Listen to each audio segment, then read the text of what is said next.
대통령이 국민의힘 초선 당선자를 만나서 당의 호위무사가 되겠다 이렇게 얘기하고, 여당의 협상력을 높이기 위해서 대통령이 가지고 있는 거부권을 적극 활용하라 이렇게 주문하는 이런 대통령 저는 처음 봤습니다. 국민 전체를 대표해야 할 국가 원수 아닙니까? 그런데 어느 정당의 호위무사가 되겠다고 하고, 어느 정당에게 대통령이 가진 권한을 협상력 높이기 위해서 쓰라고 주문하는 이런 대통령 처음 봅니다.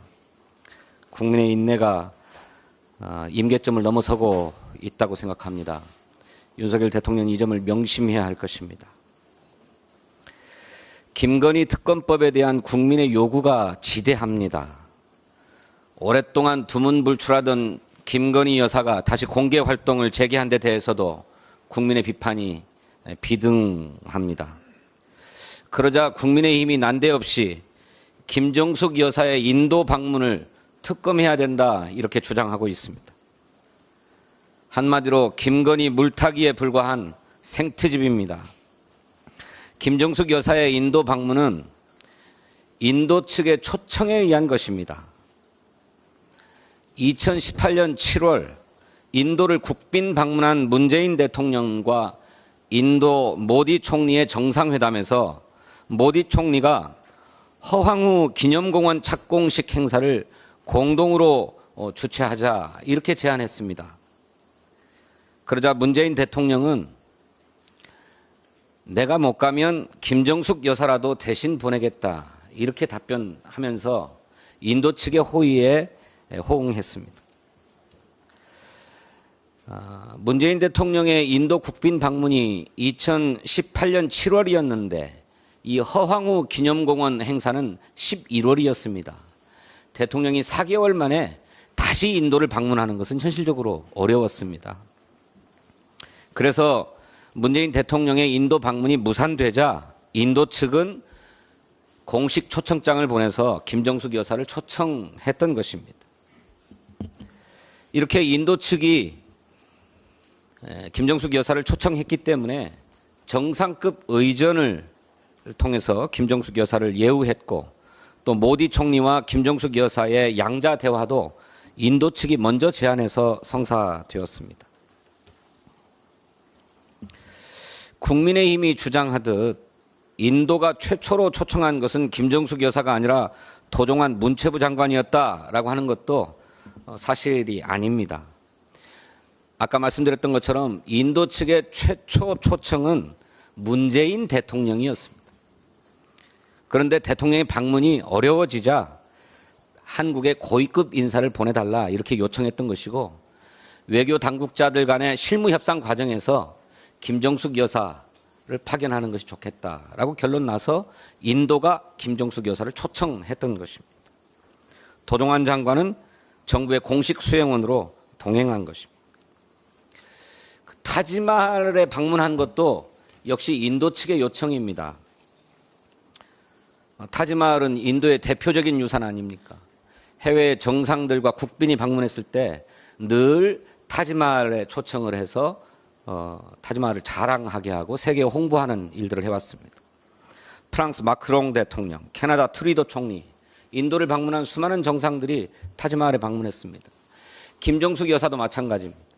당초에 2018년 7월에 문재인 대통령에게도 타지마할을 방문해 줄 것을 인도가 요청했습니다만 일정상 불가능했습니다. 그러자 김정숙 여사가 방문한 기회에 다시 타지마할을 방문해 달라고 요청했고 마지막에 일정이 들어갔던 것입니다.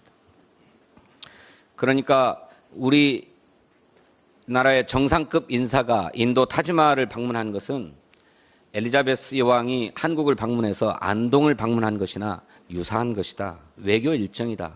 이렇게 봐야 합니다. 국민의힘은 억지 생트집으로 물타기 하려 하지 말고 김건희 특검법을 즉각 수용할 것을 촉구합니다. 지난 5월 17일 윤석열 대통령이 2024년도 국가재정전략회의에서 R&D를 키우기 위해서 예비 타당성 조사를 폐지하고 투자 규모도 대폭 확충하겠다 이렇게 밝혔습니다. 11개월 전에는 나누어 먹기식, 갈라 먹기식 R&D는 제로 베이스에서 재검토할 필요가 있다. 이렇게 비판하면서 올해 국가 R&D 예산을 16.6%나 삭감했습니다. 그래서 비판이 일자 총선을 앞두고는 R&D 예산을 대폭 확대하겠다. 이렇게 말을 바꿨죠. 그래도 국민의 비판이 줄어들지 않자 이제는 예비 타당성 조사를 폐지하겠다고까지 이렇게 들고 나왔습니다. 우리의 미래를 좌우할 R&D 사업에 대해서 체계적으로 어떻게 육성하겠다라고 하는 계획은 없이 주식 단타 투자하듯이 널뛰기 대응만 하고 있습니다. 이러니 국민이 이 정부를 어떻게 신뢰하겠습니까? 이렇게 대통령실에 일관성이 없다라고 하는 비판이 쏟아지자 2022년부터 논의를 시작한 것이다. R&D다운 R&D로의 도약을 위해서 예타를 폐지하려는 것이다. 이렇게 대통령실이 해명했습니다. 아니 그렇게 오래 고민해왔다면서 올해 R&D 예산 5.2조 원은 왜 삭감했던 것입니까? 그때는 혁신 도전형 R&D, 선도 국가형 R&D가 필요 없었습니까? R&D만 예타를 폐지하겠다 이런 소식이 나오니까 지방자치단체들이 SOC 예타도 폐지해달라 이렇게 요구하고 있습니다. 글로벌 과학기술 경쟁에 대비하기 위해서 R&D 예타의 규제를 손보는 것은 필요할 수도 있습니다. 그렇다고 무조건 폐지하는 것은 능사가 아닙니다. 실제로 우려스러운 것은 R&D 예타 예비타당성 조사권이 과학기술부의 혁신본부에 있는데 이 예타를 폐지하면 예산 심의를 통해서만 R&D 예산이 편성되게 됩니다. 기획재정부가 R&D 예산 편성 권한을 다시 가져오게 되는 거죠. 그러니 기획재정부의 입맛에 맞는 게 아니라면 또 윤석열 정부의 국정과제에 부합하는 게 아니라면 R&D 예산이 태워질 수가 없는 상황이 올 수 있습니다. 또 그간에 예타의 순기능으로 계속 얘기되어 왔던 사전 기획의 완성도를 높이고 선정의 공정성을 제고하는 문제가 훼손될 수 있습니다. 이른바 모피아로 불리는 기재부가 과학기술부로 이전된 R&D 예산 배분 조정과 예타 권한을 도리어 회수해 가려고 하는 게 아닌가 하는 의심을 갖지 않을 수 없습니다. 윤석열 정부는 더 이상 얄팍한 수법으로 과학기술계와 국민을 농락하지 말고 당장 추경을 통해서 시급한 R&D 예산부터 복원할 것을 촉구합니다. 감사합니다.